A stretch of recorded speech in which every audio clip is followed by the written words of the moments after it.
guys? Welcome back to another video. It's actually the same day as the video that I just uploaded with the different turbo inlet stuff. When I was driving home, I heard a little faint ticking. It doesn't sound like raw knock, and I will tell you what I think it is here in a second, but let me fire it up and I'll let you hear it.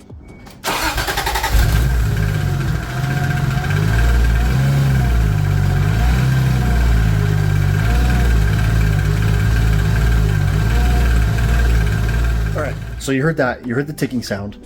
The reason I don't think it is rod knock is because you could hear the change in the idle. The idle is kind of hopping around. What I think it is I think my trigger wheel, the lower crank angle sensor, has shifted, or it's not reading right. I think that's what's clicking on the trigger wheel, is the trigger wheel is actually contacting the crank angle sensor.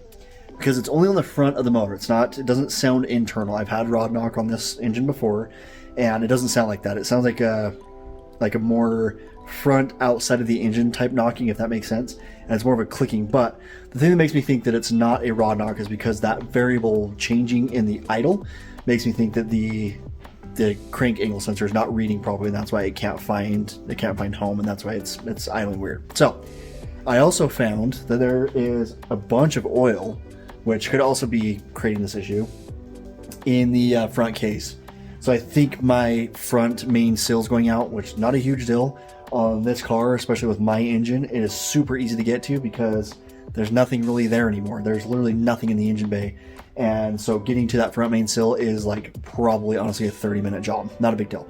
30 minutes to get to it. So probably an overall hour to get to it, replace it, and get everything back to where it needs to go. So I'll show you guys the engine bay really quick, or the front of the engine if I can, and you guys might be able to see a little bit of oil. But I can't really dive into that yet because the radiator and everything's still super hot from just coming back from filming that last video. And so letting everything cool down, we'll drain the coolant out of it, pull off the J-hose, and then we'll start pulling the front cover off. There's a bunch of oil on the timing belt as well, so that makes me think that the front main seal is going out and it's just flicking oil up on that. And then that also probably is coming into play for the weird idling issue, so we'll see here. Okay, so you can kind of see it if I can get the light right on the timing belt. There's quite a bit of oil on that, and you won't be able to see it, but down, you can see down in there for the belt tensioner pulley, there's a bunch of oil like along the side of the case here.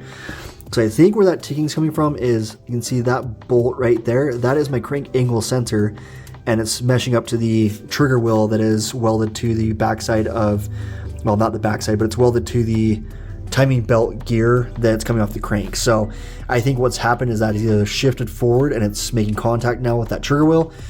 I don't know. I hope it's not rod knock. It didn't sound like it was. It didn't sound like it changed with giving it throttle. So when I changed the throttle, it didn't sound like it changed much of it sped it up, but it didn't sound like it was a harder knock. If you guys have experienced rod knock before, when you give it throttle, that not only does that rod knock get louder, but it's more of a harder hit. Like you can definitely tell there's something wrong, and it didn't sound like that with this. Now I'm not going to run it a bunch just because if it is a rod knock, I don't want to create further damage. But I also did pull the dipstick, and I pulled it multiple times, and I put it on a piece of paper towel, and it was not metallic-y. The oil was nice and clean. Well, it's not clean, it needs to be changed, but it wasn't bad. So I don't think it is a rod knock. And it was running just fine when I was doing the turbo inlet video, or when I was filming that just barely, and I didn't have any of those weird issues with that until I just pulled in the driveway. And then I heard it, and that's what kind of caught my attention. So I don't know. It was obviously between filming that and then driving home where it developed that. So I don't know if I hit a bump or something, it shifted that crank angle sensor to where it kind of pivoted forward, and now it's making contact with that. But again, the fact that the idle is changing and not idling smooth and consistently makes me believe that there's some sort of weird syncing issue between the cam sensor and the crank sensor, and that's why the idle is kind of jumping all over the place. So at least that's what I hope, because if it's rod knock, that's going to suck really bad. But I wasn't doing anything that would have caused that problem. I did say in my last video that I was going to increase the boost. I never did that. So I left everything exactly how it was.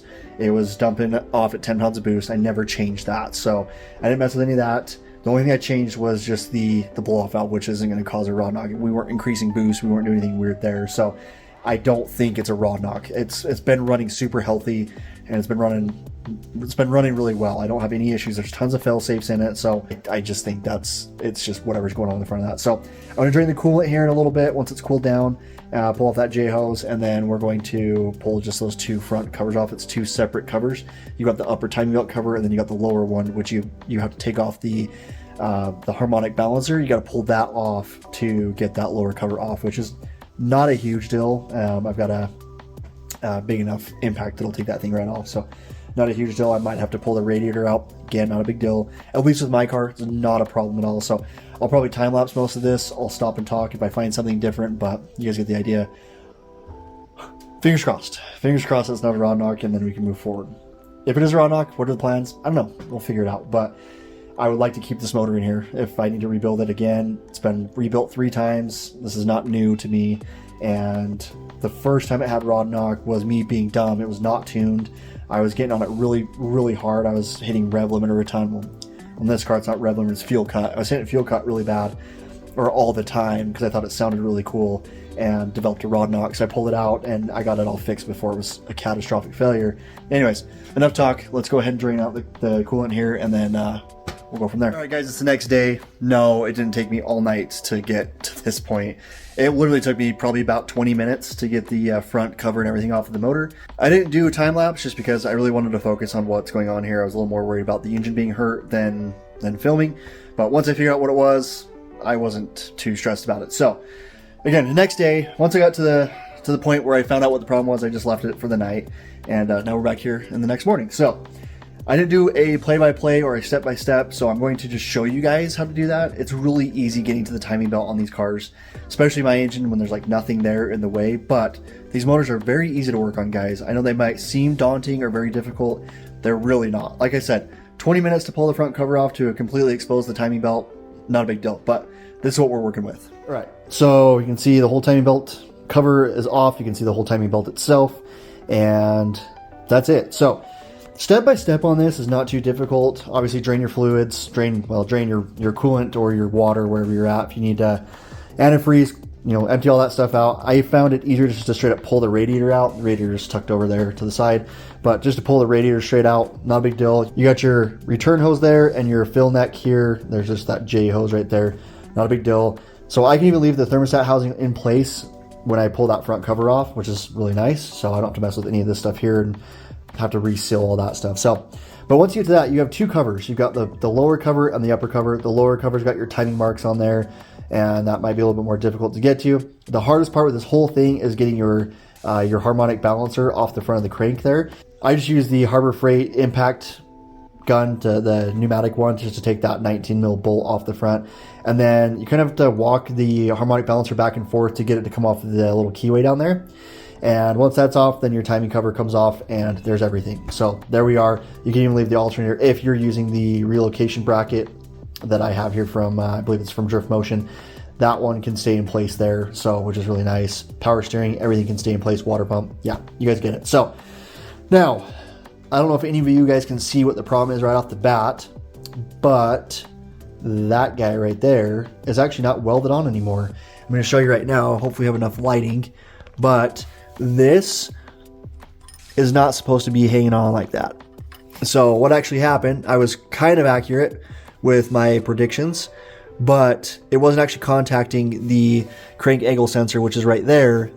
It actually just completely came off. It just completely came off the timing belt pulley right there. So this trigger wheel actually welds onto the face of the pulley right here. I don't know if you guys have caught my other videos, but it just goes on the front there and it welds on, and it looks like the welds just straight up broke.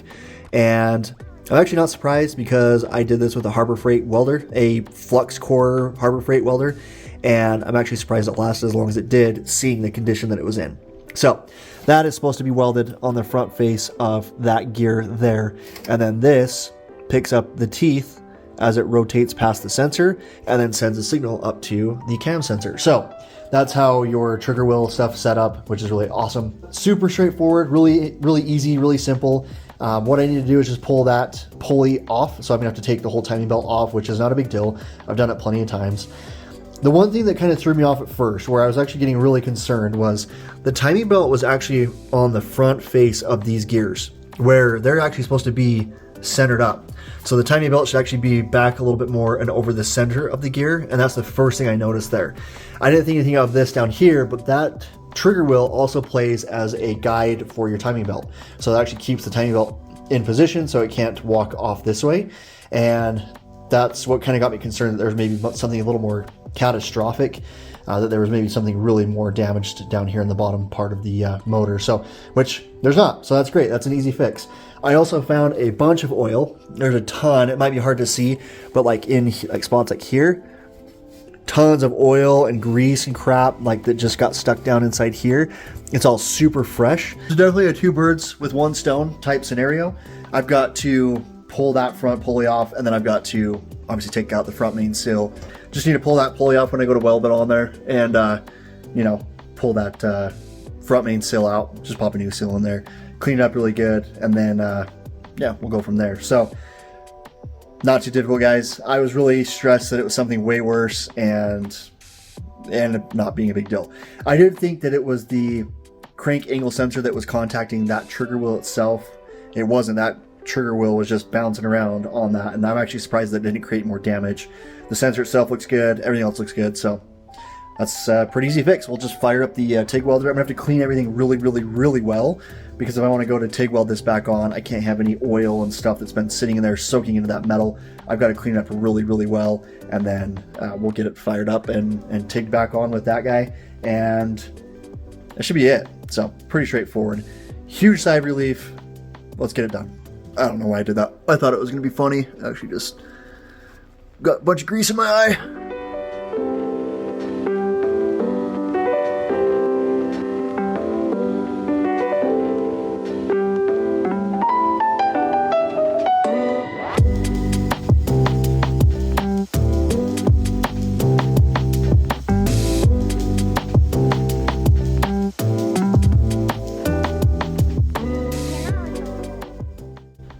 Okay, we made some progress.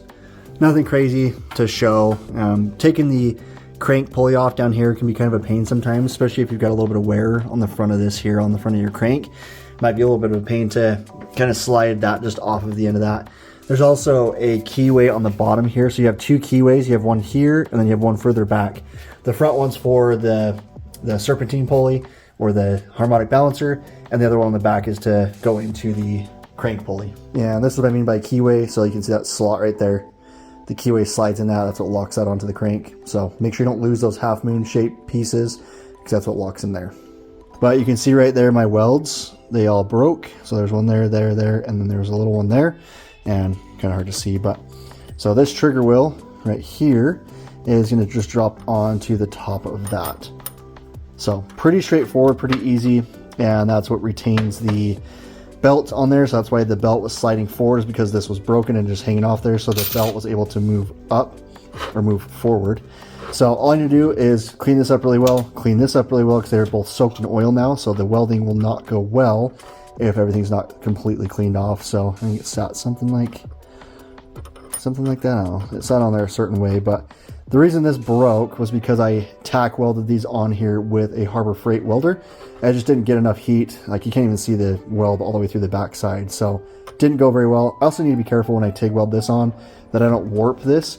Not that it's a huge deal, because I just need these little pickups to be somewhere within the tolerance of the crank angle sensor, but I don't want it to go crazy and warp this thing and have it like sitting over into the teeth so it rubs against the timing belt. But you guys get the idea. So that'll drop on there, clean up really well, and then I'll do a full radius weld around the whole thing. I'll do it in sections to try to avoid the warping, but that's all it needs to do. Then we're going to throw that back on and make sure the lashing on the space between the crank angle sensor and the trigger wheel are where they need to be within the tolerance for the sensor itself. And then we should be good to go and throw all that back together.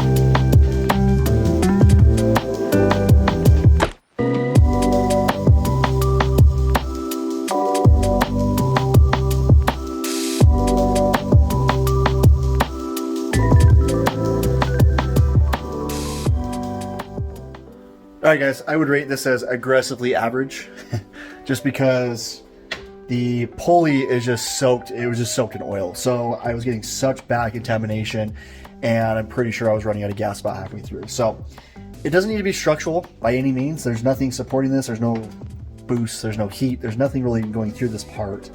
I just don't want this trigger wheel to fall off again and be somewhere stranded or whatever. So that's why I went a little overkill with the weld. I tried to run it flat on my bench grinder just to kind of clean up the welds, make it look better. You don't even see this part. It's behind the timing belt cover, so you don't even need to worry about it. But this is what we're dealing with. It started to pit really bad, but we got good heat through the back of it. So, and it's not warped. You can see all the way across it. I don't see any crazy warping on there.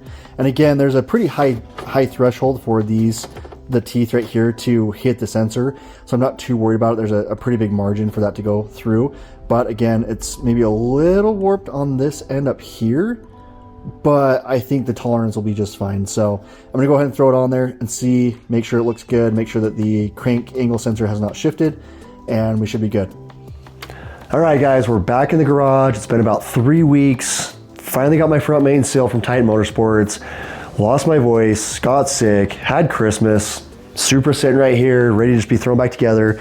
I got the trigger wheel welded up onto the front of the drive pulley for the timing belt.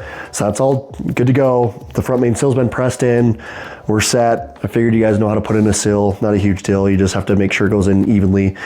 Yeah, not a big deal. But anyways, we're gonna go ahead and put the timing belt back on, set timing, make sure we're set there, put the front main cover on, and put the radiator back in, and then hopefully fire it up, and hopefully we got everything back the way it needs to go back.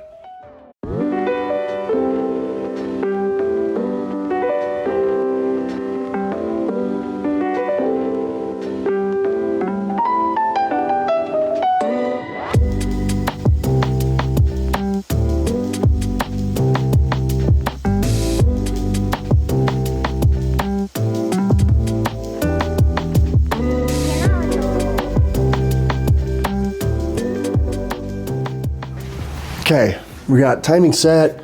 Both marks are on the top.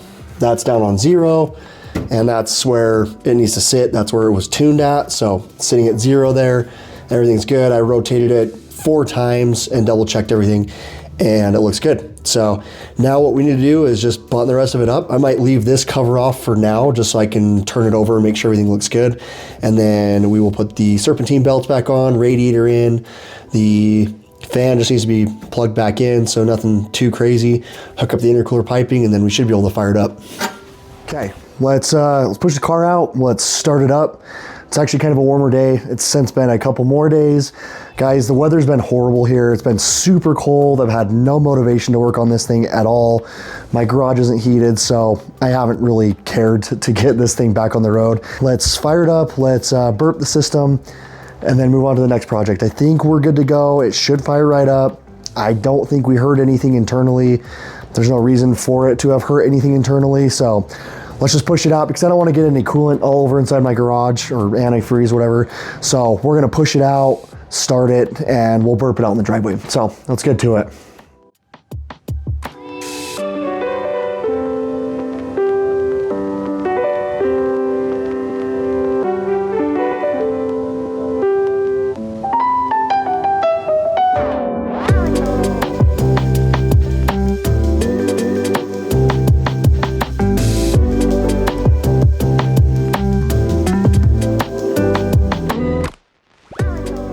Okay, let's see what happens here.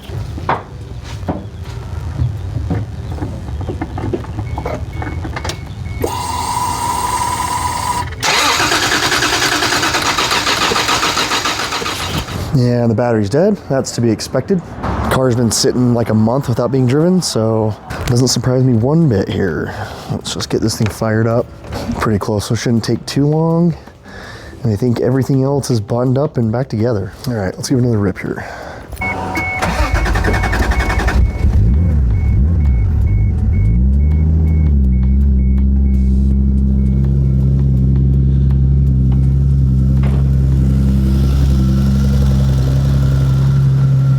Okay, sounds pretty good. I do have a small exhaust leak somewhere in there. That typically goes away when it's warmed up, so I need to fix the manifold still. It's got a little crack in it. So now that we're back up and idling like normal, running like normal, I should pull the TIG welder out and get that crack welded up. But it sounds good, idling good. There's no coolant in it, so I'm gonna shut it down here in a second, fill it up, and then we'll burp it and call it a day.